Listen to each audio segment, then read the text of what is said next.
Have you ever thought about learning French in a fun, interesting way? Well, today I'm going to show you how you can do that and how you can improve your French by watching this super hit show, Emily in Paris. Yes, you heard it right. Netflix can be your classroom and Emily in Paris can be your teacher. Salut, I'm Akshara and I cleared the TEF Canada exam from scratch in 13 months, and I have created this channel just to talk all things about the French language, TEF TCF Canada exam, and the Canadian immigration through French proficiency. All right, now let me get started by giving you a quick overview about the show if you haven't heard of it or you haven't watched it yet. Emily in Paris is a super light-hearted show about an American girl who is navigating her life in Paris. She has just moved to Paris and she's figuring things out. What makes it perfect is for the language learners is that the mix of English and French dialogues. You're just not watching a story, you're also soaking up in the French culture, accents, phrases, and it is a lot of drama and it is fun. Before we get into the step-by-step guide on how you can do this, don't forget to hit the subscribe button for more language learning hacks, as I will be posting new videos every single week on the French topic. Alright, now let's get right into the video. Now, you may be wondering why Emily in Paris. Firstly, like I mentioned, the show is bilingual. Both French and English dialogues are there. Many of the characters switch between English and French so effortlessly, so it's really good for your beginners. You're exposed to real life environment, conversational French, right from, super basic words to some complex words as well. And they're not just textbook phrases. This is the kind of French that you would actually use in daily life, and this is exactly important for you to develop for your listening and your speaking skills for your TEF and TCF Canada exam. Second, the visuals and the context make it super easy to understand what is going on. Even if you don't know every single word, the story, expression, and all of the visuals will help you fill in the page and get you some context. And let's be honest, who wouldn't want themselves to be immersed in the Parisian lifestyle, right? The fashion, food, the beautiful streets, the drama. It's like a mini Parisian adventure from your couch itself. And the fashion in this movie is really interesting and it's really exciting if you're someone who's into that. All right, now let's get to the actual part. How do you use Emily in Paris as your language learning tool? I've broken down into easy steps that you can follow. The first thing is start with English subtitles. Of course, if you're new to French and you're starting off, start by watching the show with English subtitles. Listen carefully to how the character pronounces, all a couple of characters actually pronounce the French words and phrases. For example, when someone says bonjour or merci, pay attention to the accent and the tone, and you'll also notice there are a few different accents they are being used in the show as well. Try repeating these words out loud. It's a very good way for you to get familiar with the sounds of French. And if you're hearing something new, pause, rewind, even write it down. It's really helpful. One of my, favorite moments is when Sylvie always keeps saying something super witty in French. And the reason I like that is it is very conversational and street-like language. It's not something that would be in the book and you would repeat it out. So the main deal for you during your TEF and TCF Canada exam is for you to sound as natural as possible. So if you're able to pick up all of these mannerisms and things like that through this show, that is going to reflect in your exam as well, and that is something that is going to also help you pick up a skill. French language is a skill that you're going to be picking up, and it is something that you're investing your time into. So it's really important for you to also learn it in a natural form as well. Next thing is, once you're through your, you feel like, okay, some basics you can understand, I would strongly suggest you to transition into French subtitles. Because once you've gotten the hang of a few basic phrases, you can switch to French subtitles. Even English, dialogues, that way you can read it in French and you can start trying to understand, okay, these are the words, this is the context, so that you'll be able to connect the spoken words into the written form. Like, for example, I always say when you're listening to a French word or a French phrase, you can always turn on the subtitles, basically the transcript of it, to understand how a word particularly sounds and how it looks. So your mind makes like a mental image of what exactly it is. So next time you hear the same word or you read that same word, you'll be able to identify what it looks or sounds like. And this also is a very good way for you to see how sentences are structured in French. It's okay if you don't catch everything.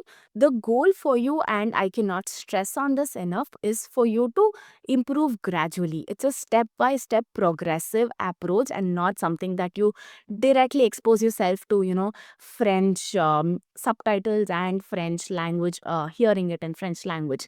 What happens is, if your brain is not able to comprehend or it's way beyond the capacity of comprehension, it is just going to shut off and it's going to be of no use. So the key is always to, have a progressive approach, take it one step at a time, and that way you'll be able to be more effective. Next step is, focus on context. Here's a pro tip. Focus on the context of the conversation rather than trying to understand every single word. For example, when let's say Emily goes and orders a coffee, or basically introduces herself, you'll always notice common phrases like je voudrais un café or enchanté.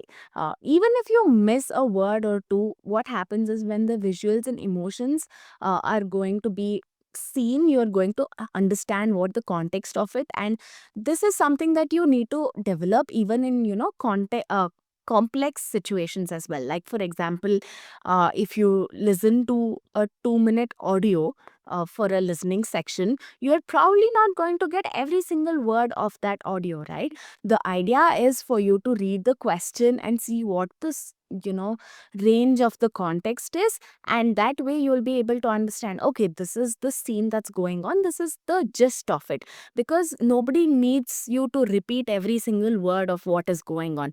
The whole idea is for you to be able to understand just the gist and answer questions that way. So this is a good preparation for the same. And the fourth step is repeat and shadow. Now this is where it gets interactive, right? Rewatch your favorite scene or try shadowing the dialogues. What shadowing, I have been talking about it in my other videos as well.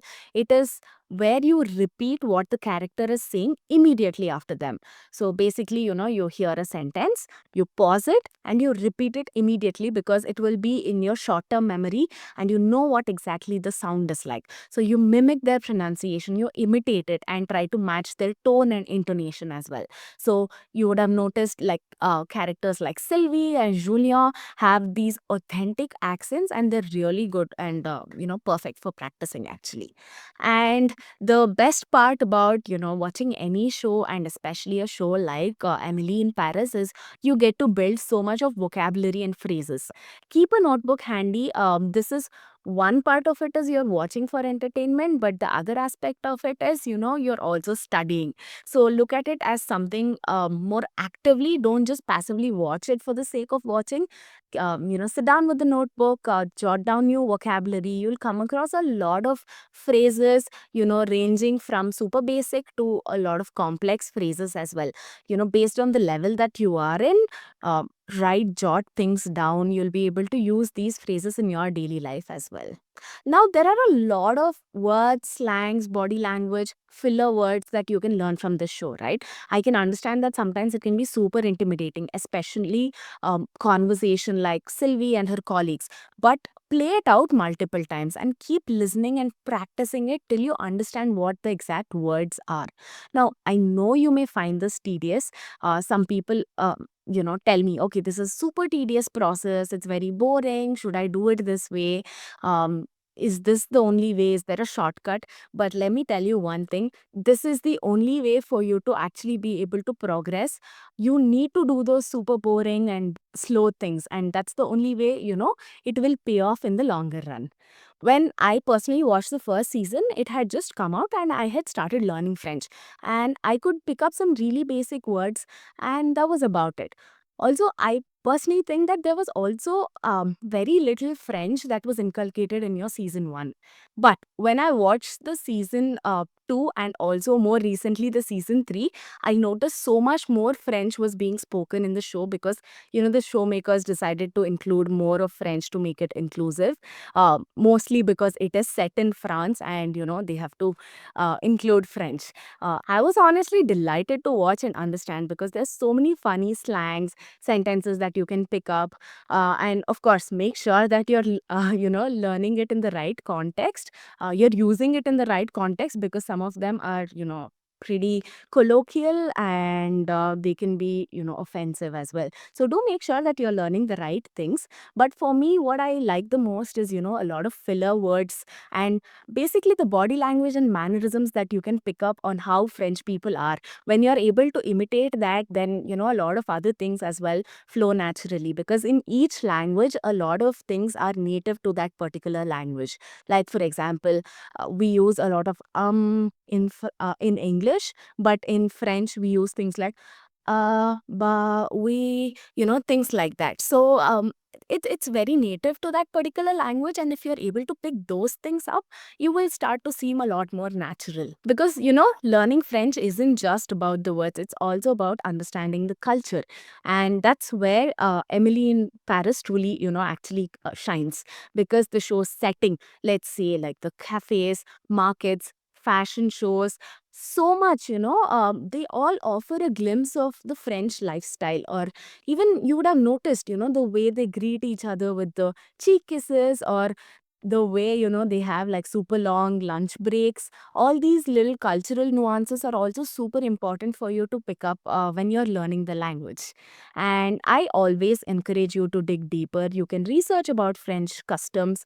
You like to see, like, let's say, like the dining etiquette, or how do you address someone formally. Yeah, that is also something that you need to pick up in French because, the way we talk in a personal, in a friendly manner versus the way you talk in a professional setting is super different. So you'll be able to see that difference as well in this show. And, lot of French nature as well, like the France nature, let's say, like city of Champagne. There's so much more to it, right? It will also enrich your understanding and make your language skills more authentic. And like I said, personally watching this show and understanding some sentences has kept me super motivated, as I love the French culture, and I always just kept imagining myself visiting France and being able to communicate in this manner. And meanwhile, learning the culture also really kept me going. So find what excites you, and most importantly, try to inculcate that into your learning process. And there you have it, your step by step guide to learning French with Emily in Paris. Who knew actually, binge watching some really fun or drama filled show could be productive? You can make it productive, but it is very important that you actively do it, not just say, okay, I'm watching a French show and, not act upon it, right? So just remember that language learning is a journey. You can learn the language in various ways. You just need to find what works for you. It could be through watching a song or watching a movie, show, even reading a book. It's just that what works for you. There's no rule book that it is set out this way. It's all about just making a progress in even smaller steps possible, and also, most importantly, enjoying the process. So there you go. This was pretty much it for this video. I hope it was helpful. You can also let me know what you like about this show in the comment section below, and I would love to hear from you. And if you're looking for some guidance on how to go about with your whole French journey, you're looking for TEF and TCF specific preparation or anything on those lines, feel free to reach out to me. I will leave the link in the description below, and you can book a consultation call. And I will see you in the next video. Keep enjoying your learning process. A bientôt.